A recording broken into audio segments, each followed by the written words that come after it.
Well, hello, Father Ed Estock here. Robin Vavrick.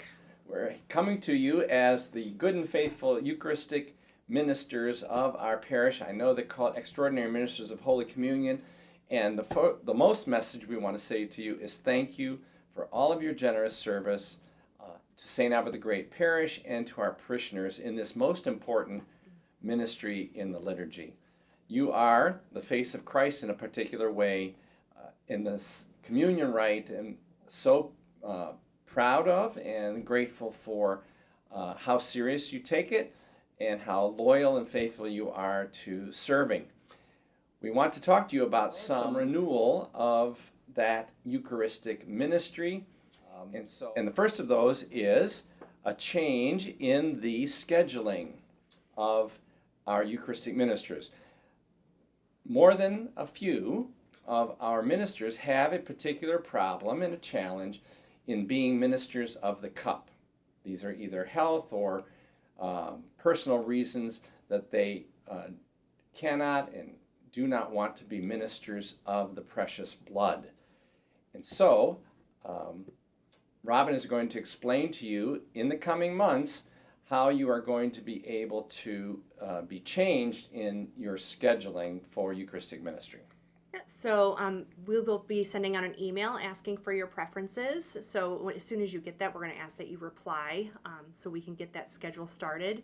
You will have the choice to be a minister of the plate only or a minister of both, which is what we would prefer. But obviously, if you have mobility or other issues, we're trying to accommodate those preferences that you have. Well, because of this, we are now going to be assigning everybody, every Mass, to a particular position. So you can now choose to be plate only, or our preference is either. However, you will be assigned to a particular position, not signing in anymore. You will just come and check in at the table to let me know that you're there and check off your name or initial, and you will already have your position scheduled for you. Great. So again, from Ed Primish and the Minister Scheduling Program, you will be receiving an email when this feature becomes available. The second thing we want to talk about is when and how you are going to return the precious blood and chalices to the credence table. As you know, our credence table has been moved to the other side to accommodate the expanding music ministry as well as to accommodate the ramp. And so we realize that, again, with mobility, some folks are having a hard time going back up the steps with the cup to consume what is remaining of the precious blood. And we had formerly insisted that you come to the altar to do that.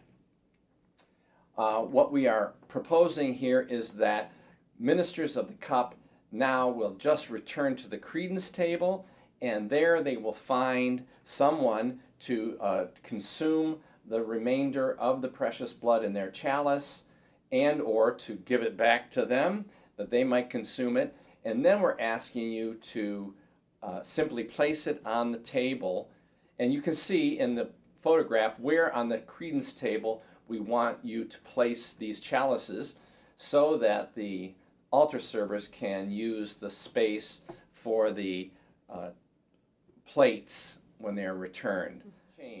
No longer do you have to go up to the altar to consume the remainder of your precious blood. You can do that at the credence table. And once you place your chalice there, it's empty. We're going to ask you to put just a little bit of water. You don't have to fill the chalice up with water. Just a little bit of water in the bottom of the chalice. So, we'd like to discuss, Robin Wood, the method of distributing the precious blood during the communion rite.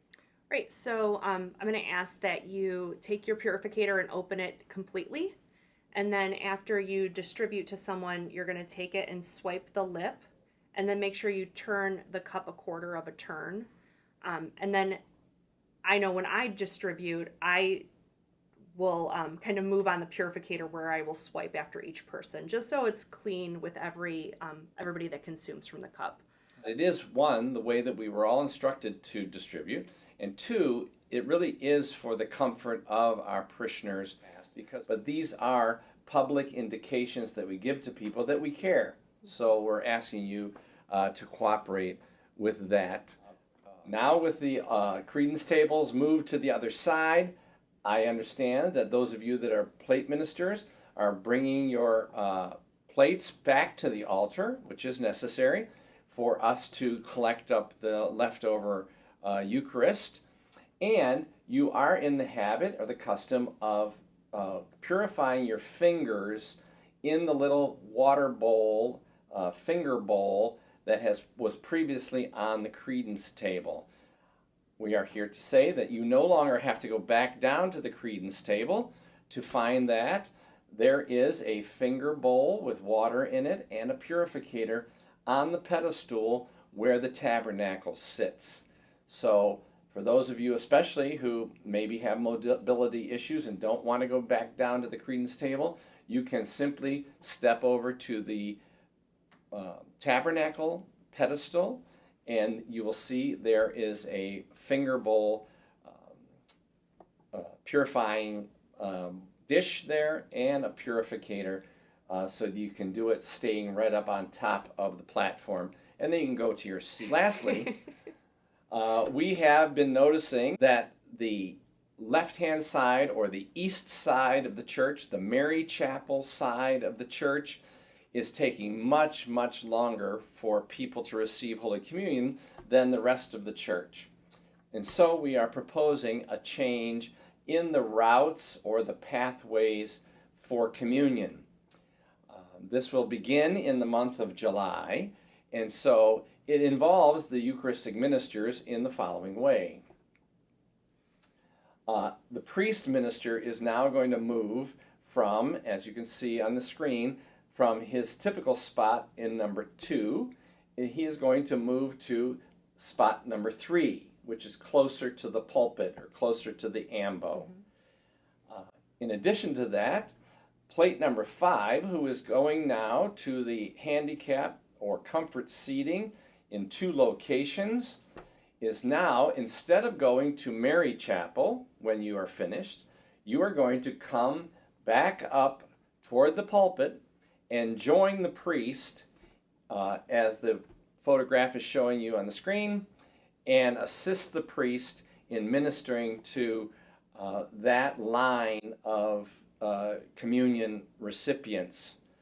The reason for this is that we are now going to be asking all of the people in the back half of the church on the east side, which is toward Mary's Chapel side, all of those folks are now going to come down to the center aisle so that the ministers by the pulpit will be able to better handle the number of people on the left-hand side or the east side of the church, including Mary's Chapel. So they will be coming down to the sanctuary area to receive Holy Communion. So that's the change in the procession, and the change really involves plate number 5, who's going to the handicap stations, is now going to come forward and assist the priest in distributing communion at the center aisle. I think that covers it all, yeah. Great. Thanks for your attention to these details, and we'll be looking forward to ministering with all of you and giving thanks and praise to Almighty God in the Holy Eucharist. It's job number 1 around here, and I really appreciate all that you all do to do it so prayerfully and beautifully. God bless. Thank you.